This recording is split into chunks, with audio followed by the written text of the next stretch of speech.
Vietnam, 1966. The air hangs thick with the scent of wet earth and decay.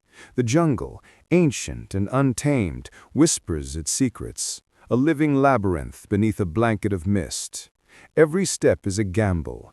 You cannot trust the ground beneath you, nor the sky above. Amidst the chaos, a young U.S. lieutenant leans forward, staring down at the freshly trodden soil. Sweat beads on his brow as the drone of helicopter blades thunders above. His unit is marching forward, hunting, tracking. The enemy is close, and they're moving fast. The lieutenant's eyes narrow. He speaks with a grim confidence. "They're running east. We'll cut them off before they can disappear into the jungle." The soldiers behind him nod, exchanging words in low, cautious tones, their boots sinking into the mud. Their movements are deliberate, their weapons gripped tight. The U.S. military's finest, poised to snuff out what they believe is a desperate retreat. But then the lieutenant's face changes. He squints, scanning the ground. Something is wrong. The footprints they are following move in the wrong direction. He stops dead in his tracks. The silence is deafening. Only the chirping of unseen insects fills the air. The rest of the unit halts. The lieutenant kneels, inspecting the prints, the confusion growing in his eyes. These aren't retreating. They're heading back, towards us. But it's too late. Before the words leave his lips, a loud crack of gunfire rips through the air. Screams follow. In the blink of an eye, they're caught in an ambush. The jungle erupts in violence. The men scramble, but the enemy's already gone, vanishing into the very landscape they thought they knew. The ambush is a blur, chaotic and fast, a brutal reminder that the jungle is not just the enemy's home, it's their weapon. And as the dust settles, the lieutenant's last thought hangs in the air, a bitter realization. What they didn't know in that moment was that the jungle had learned to lie. And in that lie, the war had just changed. It began not in a factory, nor in a war room, but in the hearts of those who had nothing left to lose. The men who would become legends, though few would know their names, weren't looking to invent a weapon. They were trying to survive. In the early 1960s, the Viet Cong faced an insurmountable challenge. A modern, industrialized army with endless resources, technological superiority, and air dominance. They had no tanks, no jets, and certainly no chance of matching the firepower the United States could rain down on them from the sky. But what they did have was the jungle, a dense, impenetrable maze of roots and leaves that could swallow a battalion whole. And with that, the seeds of the backward march were planted. At first, it was nothing more than a desperate trick, a way to mislead the enemy. It began with the boots. The Viet Cong fighters, mostly peasants and farmers, began to turn their sandals around, wearing them backwards. It seemed absurd, a small act of defiance that was almost laughable. How could something so simple, so insignificant be a threat? But there was genius in the simplicity. The backward footprints confused the American forces. The soldiers, trained to track and predict movement based on patterns, suddenly had no clear direction. The prints weren't leading forward, they were pulling them in circles, making them waste time, sending them deeper into the jungle where the enemy waited, concealed. This was just the beginning. At first, many in the Viet Cong High Command saw the tactic as a joke, just another small thing to throw the enemy off, nothing that could win a war.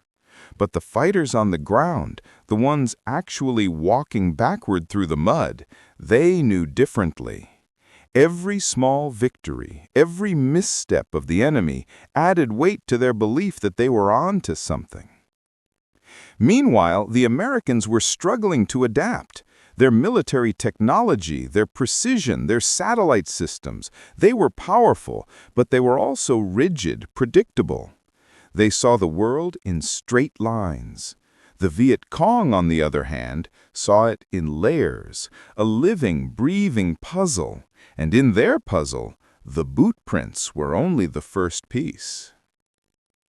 But this deception didn't come easy. It wasn't an instant success. The first tests of the backward boot prints were a disaster. The first reports that came back to the commanders were riddled with doubts.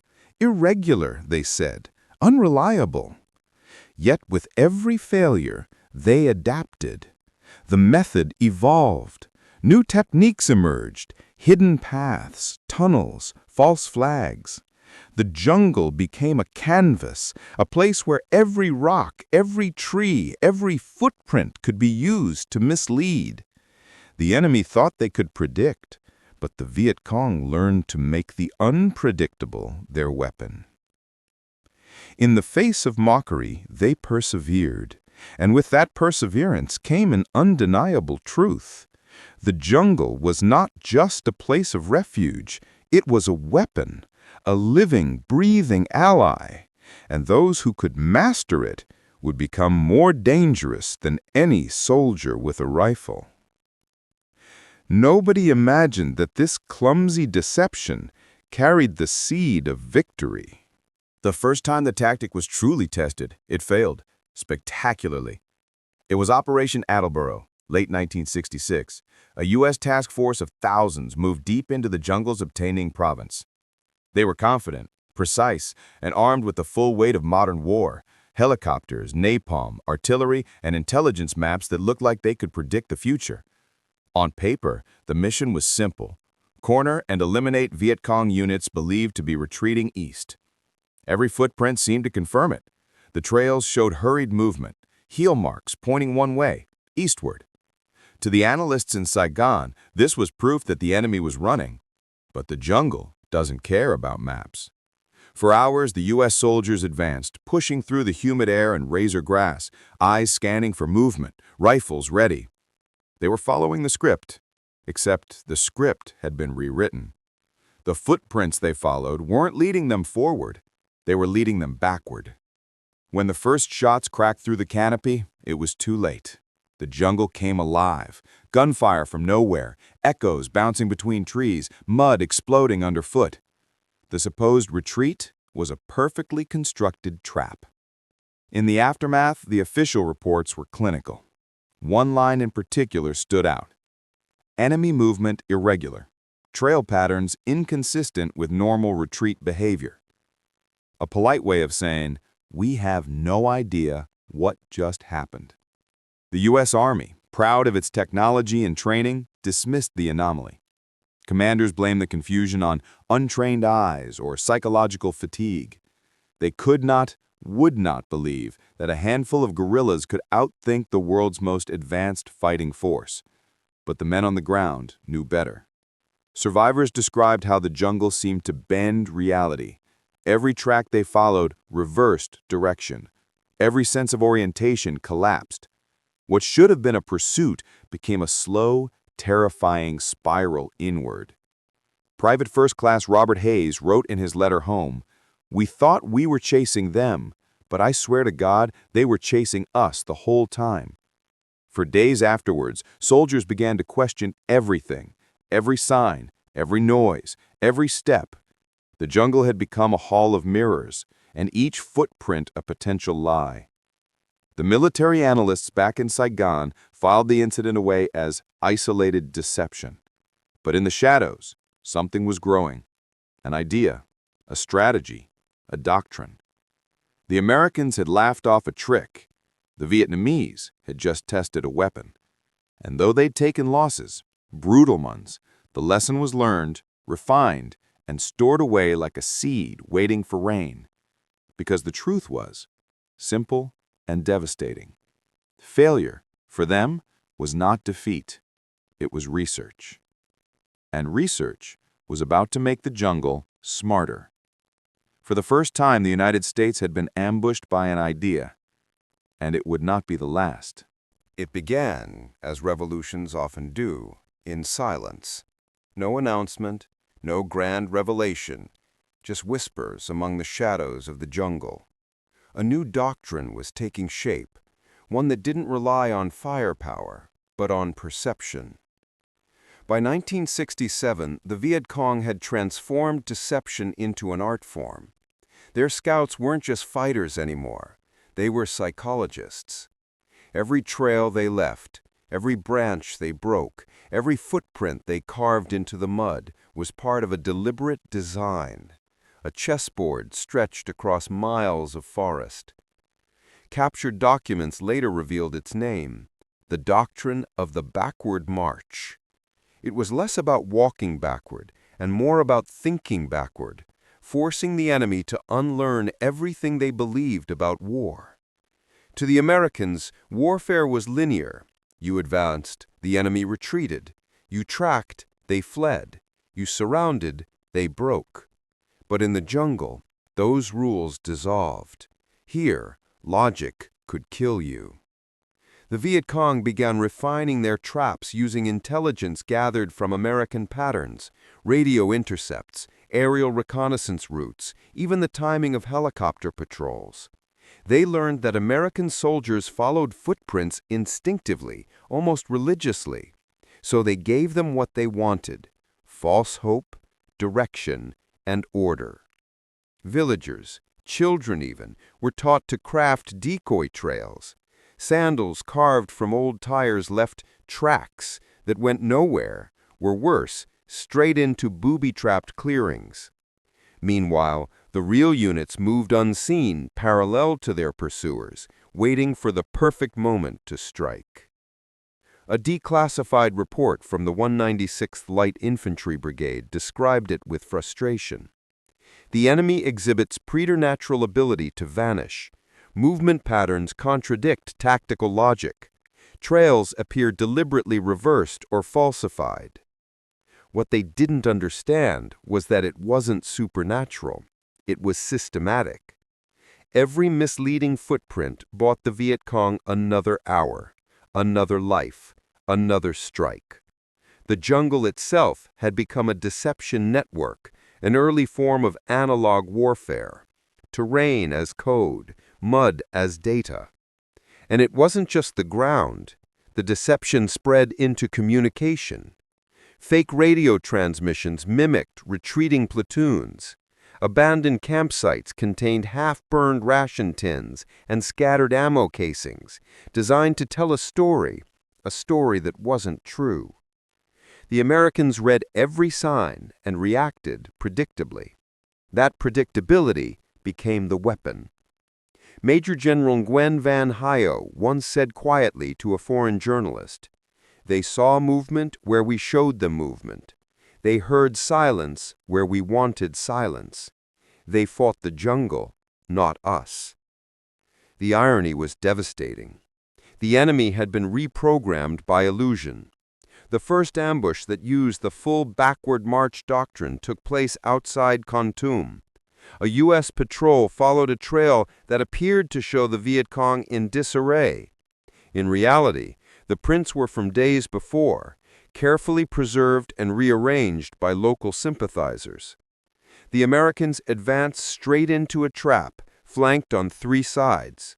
They never saw who fired first. That battle didn't change the war overnight, but it marked something more subtle. The moment the Viet Cong realized they didn't need to win battles to win control. The jungle had stopped being their battlefield. It had become their language. And in that moment of invisible victory, something irreversible happened. The hunters no longer trusted their eyes. The machines no longer trusted their data. And the soldiers no longer trusted the ground they walked on. The war was still young, but the balance had shifted.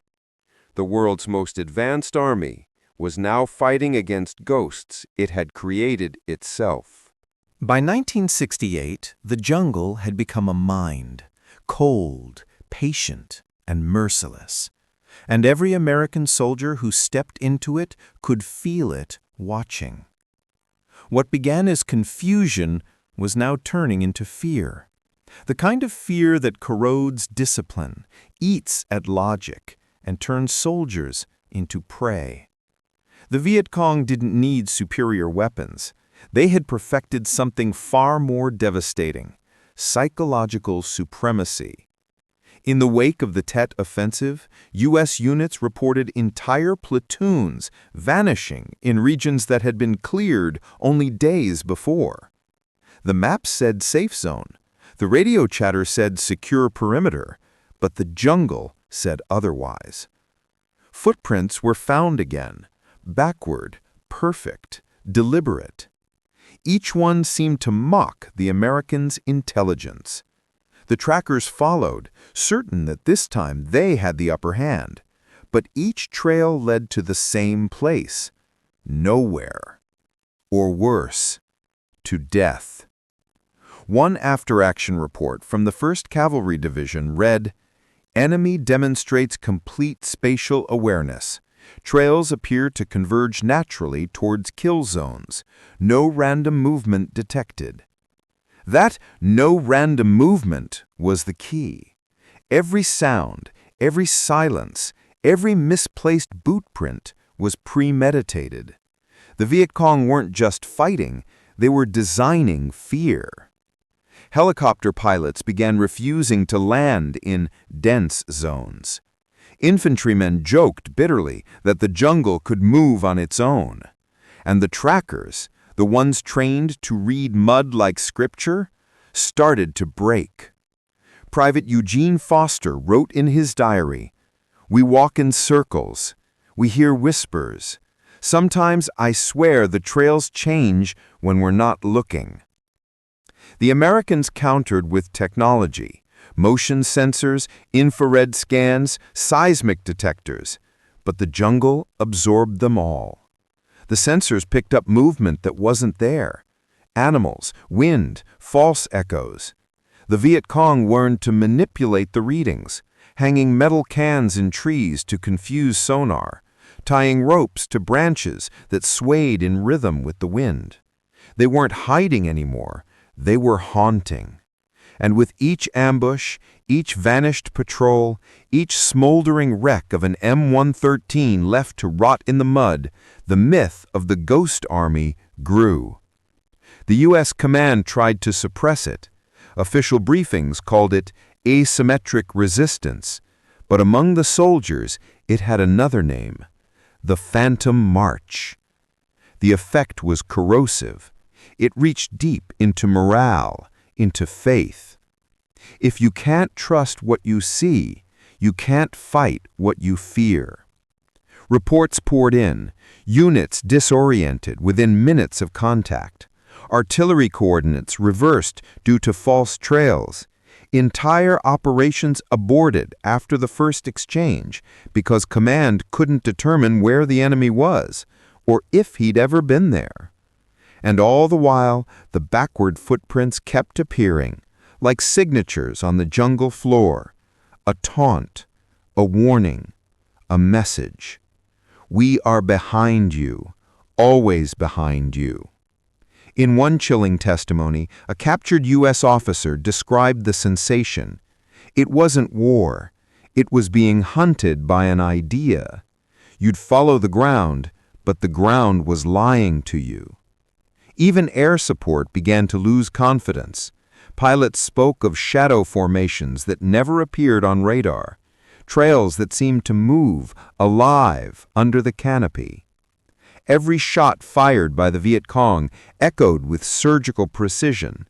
Every trap was the result of careful, mathematical patience. The jungle had become a living weapon, a hybrid of terrain, psychology, and human intuition. And by the time the Americans realized it, it was too late. Their overwhelming power, their helicopters, their tanks, their sensors, meant nothing against an enemy that refused to exist in straight lines. The laughter that once greeted the idea of backward boots had gone silent, and in its place came a new sound: the slow, methodical rhythm of gunfire echoing through the trees. Short, controlled, precise. A rhythm so distinct, soldiers began recognizing it from miles away. They called it the heartbeat of the jungle. And by 1969, even the most hardened officers could admit it, not with pride, but with a kind of grim reverence. We thought they were running. Turns out we were the ones walking backward, one colonel said quietly. The terror wasn't that the Viet Cong were everywhere. It was that they didn't need to be. The jungle itself was now the enemy, and it had learned to whisper in reverse. What the Americans never understood was that the backward footprints were never about the boots. They were about the mind. By the end of the 1960s, the Viet Cong had crafted a new form of warfare, one that didn't depend on firepower or numbers, but on the ability to control perception itself. This became known internally as Doctrine 78, a synthesis of guerrilla adaptability, Sun Tzu's deception principles, and something far older, the patience of survival. It taught that the true battlefield was not the jungle or the air, it was the enemy's belief system. The Americans fought with maps. The Viet Cong fought with mirrors. Every illusion, every reversed bootprint, every staged retreat was an attack on logic itself. In an army where every movement required certainty, the Viet Cong built their advantage on doubt. They understood something the U.S. command refused to see, that confusion was a form of firepower. Doctrine 78 had 3 pillars. First, adaptation. Nothing was sacred. Every tool could be repurposed. A bicycle became a supply chain. A trail became a trap. A boot became a lie. The doctrine demanded constant reinvention, not to improve, but to confuse. Second, reflection. To defeat an empire, you must reflect it and distort it. The Viet Cong studied the Americans obsessively, their patrol rhythms, their emotional states, even their fear patterns. They learned how to make a U.S. platoon see what it expected to see. And finally, paradox. When deception became indistinguishable from truth, when both sides walked the same jungle path, but only one knew which direction it truly led. This philosophy turned the balance of power inside out. The Americans believed in domination through technology, sensors, satellites, air support, logistics. The Vietnamese believed in domination through adaptation. To the west, progress was industrial. To the east, progress was intuitive. One operated on force, the other on flow. One measured success by enemy casualties, the other by enemy confusion. A U.S. major, disillusioned after months of failed operations, wrote in his report, "We control the air. They control our fear." He wasn't exaggerating. By 1970, the Viet Cong had achieved something unprecedented in modern warfare: psychological parity with a superpower. They couldn't match the bombs or the rifles, but they could match and dismantle the confidence behind them. They'd weaponized humility. Every mistake, every failure, every loss in the field was recycled into doctrine, refined until it became advantage. In contrast, American arrogance calcified. The more the U.S. doubled down on hardware, the more it became dependent on predictability. And predictability in the jungle was fatal. A Vietnamese colonel once told a captured American advisor, "You fight to win, we fight to understand. That's why we can lose 100 battles and still move forward." To them, victory was not an event, it was an evolution. The doctrine of power wasn't about domination, it was about resilience. It proved that intelligence stripped of flexibility becomes blindness, and that adaptability, when pushed to its extreme, becomes invincibility. It inverted the very definition of strength. In Washington, strength meant steel, budgets, and body counts. In the jungle, strength meant patience, silence, and mud. And the greatest irony of all, the same soldiers who mocked the backward boots at the start of the war began imitating them in the end, hoping to confuse their pursuers in retreat.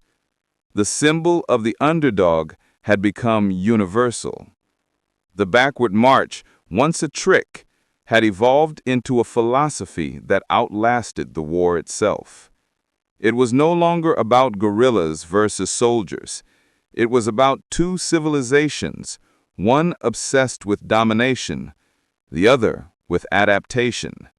And in that clash, a lesson was written in the mud of history. Power isn't the ability to destroy. Power is the ability to endure and to learn faster than your enemy can understand what you've done. In the end, it wasn't fire or bombs that decided the war. It was silence. A silence heavy as the air after monsoon rain. A silence that spoke louder than any victory speech.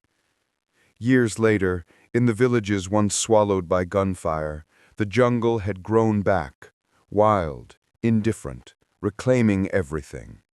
The rusted hulls of U.S. helicopters lay half buried in vines, rifle barrels poked from the dirt like tombstones, and among them, footprints, faint, half erased by time. Some still pointed backward. For the men who had marched there, it was more than a memory. It was a haunting. American veterans, returning decades later, would stand on those same trails and stare at the ground as if expecting it to answer. They spoke softly, almost to themselves. We thought they were running. But the truth was brutal in its simplicity. They were never running. They were waiting. Waiting for arrogance to become blindness. Waiting for strength to collapse under its own certainty. Waiting for the empire to exhaust itself, chasing shadows. Because the war they fought wasn't about killing soldiers. It was about killing assumptions. The backward boots had become a symbol, not of deception, but of defiance. A quiet message carved into the mud of history. You can't conquer what you can't understand. And when the U.S. finally withdrew, it wasn't defeat that echoed through the jungle. It was realization. A realization that power isn't just measured in weapons, but in imagination. The Viet Cong had rewritten the logic of warfare. They had proven that in a world obsessed with progress, simplicity could still win. That in the face of machines, the human mind, patient, cunning, unyielding, could still be the most dangerous weapon ever forged. One American general would later confess in a rare moment of candor, "We had all the power in the world, but we didn't know what to do when the enemy stopped playing our game." That was the final victory, not in numbers, not in land, but in perception. They had forced the strongest army on earth to doubt itself, to mistrust its maps, its logic, its confidence. And in that doubt, the empire cracked. The irony was perfect. The same laughter that had echoed in the war rooms, the laughter that mocked the peasants in sandals, had turned to silence. And in that silence, a truth rang out like thunder. They laughed when they saw the footprints facing the wrong way. They stopped laughing when they realized those prints led straight to their own destruction. The jungle had taught its final lesson, that intelligence without humility is blindness, and that arrogance, when left unchecked, walks itself backward into the grave. Even now, when the wind cuts through the trees of Southeast Asia, it carries the ghost of that war, a whisper between the leaves, a rhythm too familiar to forget. The rhythm of boots moving backward, the rhythm of an idea that refused to die. And if you listen long enough, beneath the echoes of rotor blades and the ghosts of lost patrols, you can still hear it, a low rumble rolling through the canopy. The thunder spoke, and the jungle never forgot. And the sky never belonged to them again.